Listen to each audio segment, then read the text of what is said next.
Hi, it's Marco again from Inspector Detector. We're now going to go through inspecting a tankless hot water heater. There are a few things that you do need to note about it. First thing is, again, I always take a picture, so you got it in your reference. Where the item is, always give the location. So if you say tankless hot water heater, you always got to put if it's a normal tank, what size the tank is, if it's gas, electrical powered.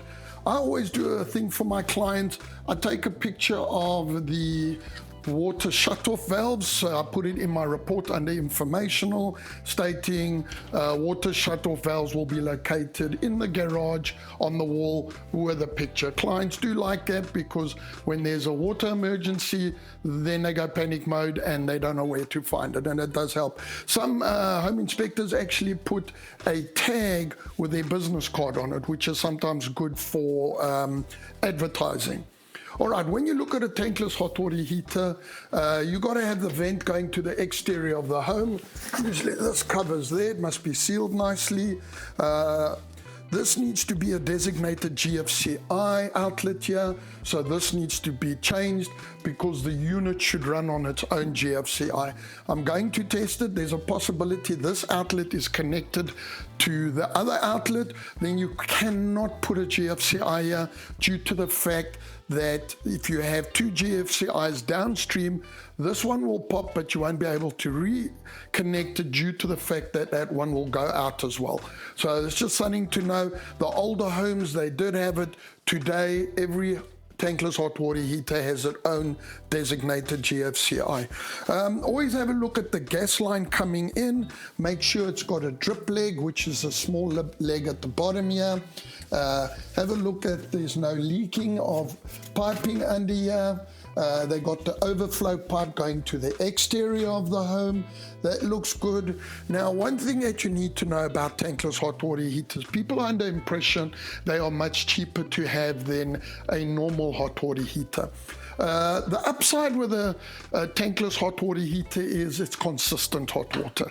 They now also make a recirculation pump that you actually on a tankless hot water heater can keep hot water heater or water circulating in the home. The reason with this is if you got a teenager and there's 5 of them, they all take half an hour showers, one after another, you will have consistent hot water. When you have a hot water tank, unfortunately, after the first teenager's out, the water is warm. After the second teenager, the water's cold. That's why tankless hot water heaters are popular.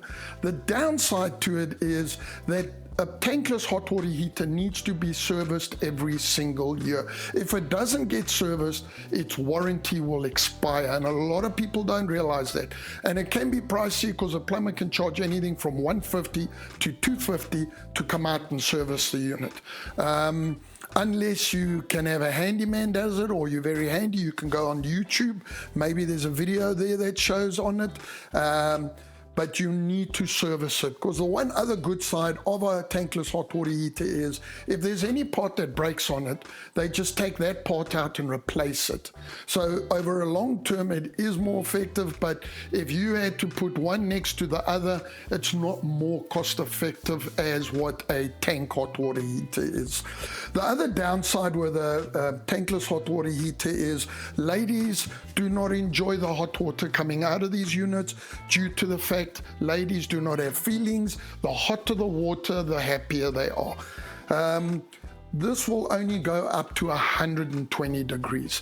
Now, if the bathroom is close by, it's going to be very hot. The young lady's going to be happy. However, if the bathroom's on the other side of the home or upstairs, it's going to take time for the hot water to get there. It's not instant. It can take up to a minute, and you'll probably lose, like we saw in the kitchen here, it was 111 or 12. I'm not sure now anymore, but you can see just from from here to the kitchen, it has lost 9 degrees. So please do beware. If clients do say they don't think the water's hot enough, you cannot make the water hotter than 120. You can get it overridden where it'll go up to 140, but again, it's not advised. You can override it. If anything happens to the unit, the warranty will expire and you will not get anything for it. I always take a picture of the unit itself, and then on the side of the unit you will find the data plate. It is not required for you to put the age of the unit in. I, however, do Google the age of the unit for the reason, if it's an old unit, I don't want to tell, because we only have to inspect the unit to say that it operates as intended. Now, as the client, I want to look after my client. I don't want him purchasing the home, phoning me 2 years later and saying, why didn't you tell me the hot water heater was 28 years? So I usually Google it, look at the age of the unit. If the unit is older than 15 years, I put a statement in the summary stating that the hot water heater has expired its maximum time, lifespan. However, get a licensed contractor to inspect it to see if the longevity of it is still in good condition. In other words, it needs to be serviced. And I always tell my clients as well, tankless hot water heaters can last up to 30 years. Hot water heaters can last up to 30 years, but it depends on the conditions. So after 15 years, make sure you just put their budget for replacement in the future. So you don't have to say near future, but at least if it's 30 years old and it's there, and if you know it's 30 years old and the date says it's 30 years old, you can tell the client, look, as far as with my experience, I noticed the unit is 30 years old. However, please, again, limitation, put it in your statement that even though you have looked at the data plate and your recommendation of the age could be incorrect, please get a licensed contractor to validate your assessment of the year of the unit. Thereby, again, you are giving the client a little bit more information, but you are protecting yourself because you are not a plumber. You are a home inspector. So be very careful to walk that fine line. You don't want to give plumbing information when you are not a plumber, because they can hold you liable for that. So make sure you actually need to become politically correct. I like using the word assumption. It's my assumption that this unit is 2 years old and has a lifespan of 15 to 18 years. However, if it's maintained under the correct conditions, it can last up to 30. There we go. The word assumption.